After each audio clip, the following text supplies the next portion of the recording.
Welcome to a special episode of Dr. James Beckett Sports Card Insights. My guest, my subject today is actually my father. I'm labeling this as a pre-tribute. Today actually is my dad's 94th birthday, and he's started strong and finishing strong. I recorded this earlier this week, the interview part, and I'm adding a little prelude to it to mention the sponsors and other info. But my dad is James Beckett Jr. I'm James Beckett III. I got a love of baseball and a love of sports from my dad, also from my mom, but I'll deal with my mom on her birthday, which will be another wonderful episode. My dad had a great corporate career with large companies, Continental Can and Coca-Cola, and then had his own business where my brother was heavily involved in that, and they exited from that. But my dad's always been a hard worker and involved in business or a lot of ministry and volunteer work over the last couple of decades. So he's indeed finishing well, finishing strong. Well, thank the sponsors. I've got great sponsors. I've got Beckett Media, Beckett Grading, Beckett Authentication, ComC, Burbank Sports Cards, Mike Stadium Sports Cards, Heritage Auctions, Huggins and Scott Auctions, Panini, Topps, and Upper Deck. And just worthy of note, there's a couple of dads of the sponsors that are also worthy of honor. Perhaps we'll get to that. When I talked to Chris Ivey of Heritage Auctions, I have known his dad for a long time, an outstanding guy, one of the co-founders of Heritage and an outstanding, more of in the coin business, and Stephen Veras, Rob's dad, that I've been around on a number of occasions, and again, a delightful guy, again, a very hard worker, and been an inspiration to Rob. So perhaps you can have warm feelings for your dad as you listen to me give a little bit of a pre-tribute to my dad. So without further ado, here is the interview of my dad. Dad, welcome to the podcast. I've been wanting to do this for a long time, to get your perspective on what it was like before I was born, when you were a collector, and it seemed like some of that was with your brother. The years of the cards that I got back at Christmas of 1959 were from 1933, when you would have been 8 and your brother would have been 7, up through 1941, when you would have been 16 and your brother would have been 15 or 14 and a half. So do you remember that? And one more thing, the cards from the older cards were a lot more dog-eared and had been more played with than the newer ones when you were a teenager. Do you have any recollection of that? None of the dog-eared, but I'm sure that I didn't treat them with kindness like you do now. Well, did you flip them? Encasing them. I don't remember doing that. And I don't remember Tom being too involved either.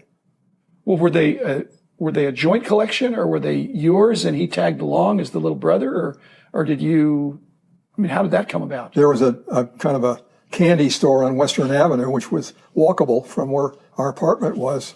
It was maybe a half mile, and you could get candy for a penny. You could get cards for a penny. Cards for a penny. And I think you might even have gotten 2 cards on some of them for a penny. And so we'd go down there in a gang, 3 or 4 guys. I don't remember Tom either doing the candy or the cards. He just was there. And he's just a little. He wasn't really, the 16-month difference in age was kind of was a little bit too much at that point for us to get together and throw cards. I don't remember doing it. I remember the Jim Bottomley card for the artwork and his hat turned sideways. Yes. But I don't remember anything else. I don't remember any high value that I was going to be a collector and make a lot of money. It was just a good thing to have. Fun. Well, you had a Babe Ruth. You had a Babe Ruth. Oh, really? Yeah. I hate to tell you that the statute of limitations is through confession. It's expired on that, but you had but the corners were kind of rounded a little bit, looked like it had been well examined and played with. But do you remember trading with any other kids in the neighborhood? I think Dick Kirkley traded some cards, but you got to remember the money thing was. I don't know why that would be in my mind, but I just don't think that 1 cent candy store was never crowded. Yeah. Were you allowed to bring the cards to school?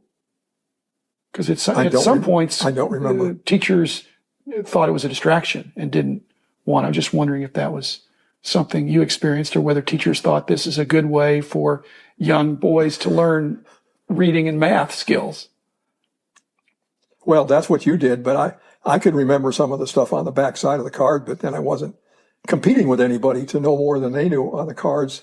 And I was more related to the Chicago Cubs than I was to any individual card. You'd grown up to that point in Chicago area in Evanston. So, and you're a Cubs fan. Cubs fan. Because you were because kind of Chicago north side. White Sox was in a kind of a bad spot. It is today. And I went down there with Tom and went to the games in Comiskey Park and got a couple of foul balls. But basically, I was a Cub fan. Okay. And they were all day games, so for the most part. And so my parents trusted us to actually go down by ourselves on the elevator, L train. One other thing I remember that served me well in my business, of part of the legacy or the wisdom transfer that I got from you, is I remember you coming back from work, from being at a business seminar. You were in corporate America, and this perhaps was in Pittsburgh. And you came back and told us about a work simplification seminar or day or continuing ed thing that you had done. And you gave us kids, we had a dinner table talk and I suppose other talk about what that really meant, that it wasn't just for big business. It was a way to look at a problem or an issue and break it down and put it back together. Do you remember that? Well, I don't remember that part. I remember that being selected for it with one other guy. And I was an also ran. Somebody either couldn't or wouldn't go. And Mom and I went together. I think you might have been there part or all of that time. It was a beautiful setting at Sea Island, Georgia, where we went. That's a nice assignment. A good assignment. Yeah. And Alan Mogensen was a giant. Work simplification was I think of Texas Instruments was what he talked about a lot, that they are the ones that people interact at different levels of the corporation and wind up with ideas. What your corporate career, I could kind of break it up into two parts. And I had a similar track that you worked for others. You were in larger corporate America, and then you had the second half was your entrepreneurial phase. And I tracked that same way, and some of my siblings have had that same story. But what was it about the smaller business that you really enjoyed? Because the hobby of collecting sports cards, except for the card companies, it's just totally a bunch of small businesses that seem to have a lot of fun. So my thesis is that smaller business is more fun.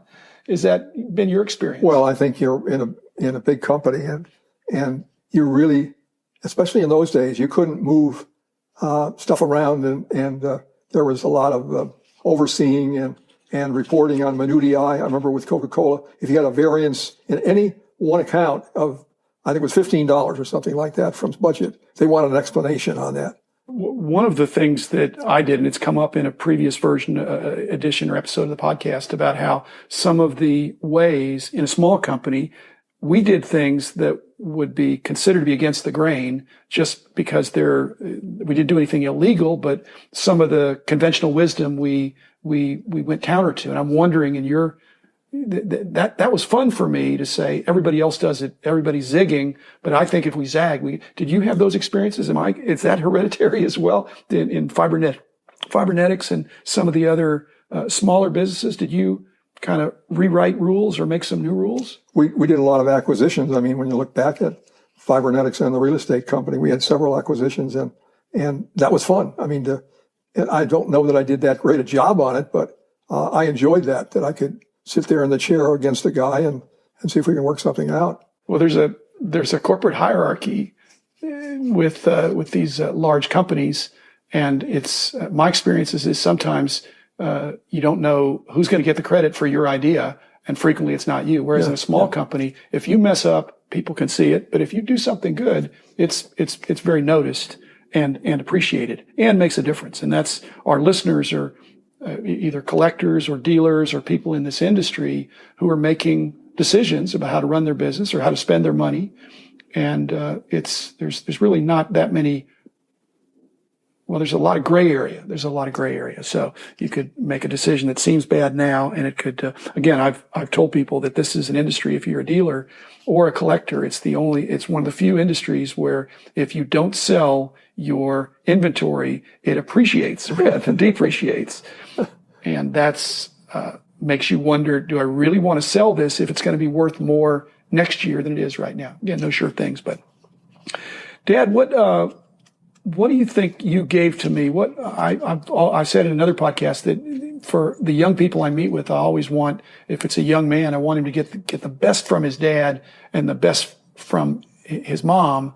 What do you think you imparted or mom imparted to me that helped me to be successful, as well as my other 4 siblings? But what do you think was something that you again, maybe caught rather than taught? But I know you had a strong work ethic.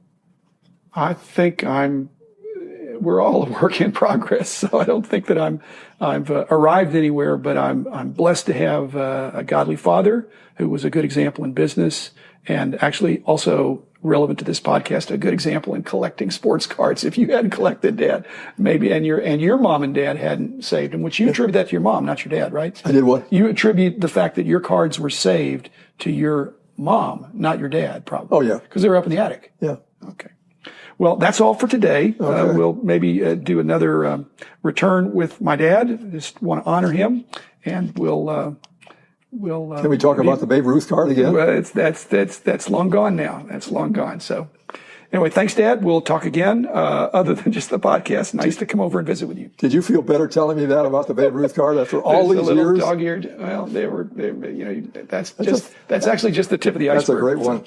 Thanks, Dad. Thanks, everybody. We'll talk again tomorrow. Okay.